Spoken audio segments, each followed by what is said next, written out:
the civil rights movement, and the expansion of fair housing protections, from ethics to equal rights. In the previous sections, we examined how the Realtor Code of Ethics evolved alongside America's changing views on equal housing opportunity. We also discussed how professional conduct, fair housing laws, and ethical responsibilities continue to shape the real estate industry today. To fully appreciate why today's fair housing laws exist, it is important to understand the events of the 1960s, a decade that permanently changed civil rights in the United States. A nation in transition. The 1960s were one of the most challenging and transformative decades in American history. The country struggled with racial inequality, the civil rights movement, political unrest, and the Vietnam War. Peaceful demonstrations, court decisions, and national debates placed increasing pressure on lawmakers to address long-standing discrimination in many aspects of American life. President John F. Kennedy recognized that meaningful civil rights reform was needed. During his administration, he issued executive orders promoting equal opportunity in federally related employment and housing, and strongly supported comprehensive civil rights legislation. Unfortunately, President Kennedy was assassinated in November 1963 before those efforts could be completed. The Civil Rights Act of 1964.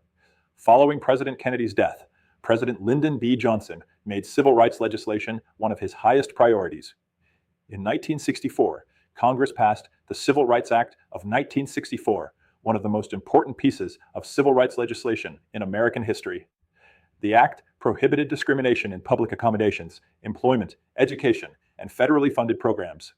Although this legislation dramatically expanded civil rights protections, it did not fully address discrimination in the sale, rental, or financing of privately owned housing. It became clear that additional legislation was still needed. The push for fair housing. Over the next several years, President Johnson repeatedly urged Congress to pass comprehensive fair housing legislation. Progress was slow. Meanwhile, racial tensions continued to rise across the country. Communities experienced demonstrations, protests, and periods of civil unrest as Americans demanded equal treatment under the law. The need for stronger housing protections became increasingly apparent. Following the assassination of Dr. Martin Luther King Jr. in April 1968, Congress moved quickly to pass legislation that had been debated for several years. On April 11, 1968, President Johnson signed the Fair Housing Act, also known as Title VIII of the Civil Rights Act of 1968, into law. For the first time, federal law prohibited discrimination in most housing transactions based on race, color, religion, and national origin. This marked a historic turning point in the nation's commitment to equal housing opportunity. Expanding fair housing protections, Congress continued strengthening fair housing protections over the following decades. In 1974, the Housing and Community Development Act added sex as a protected class under the Fair Housing Act. During that same year, Congress also passed the Equal Credit Opportunity Act, prohibiting discrimination in many lending decisions based on race, color, religion, national origin, sex, marital status, age, or receipt of public assistance. The Equal Credit Opportunity Act recognized an important reality. Equal access to housing means little if qualified buyers cannot obtain equal access to mortgage financing. In 1988, Congress passed the Fair Housing Amendments Act, adding familial status and disability as protected classes. These amendments established the 7 federally protected classes that remain the foundation of fair housing law today. The realtor profession responds. As fair housing laws expanded, the Realtor Code of Ethics also continued to evolve. Article 10 was revised to reflect changing federal law and the profession's commitment to equal professional service. Today, realtors are held to ethical standards that, in several areas, extend beyond the minimum protections required under federal fair housing law.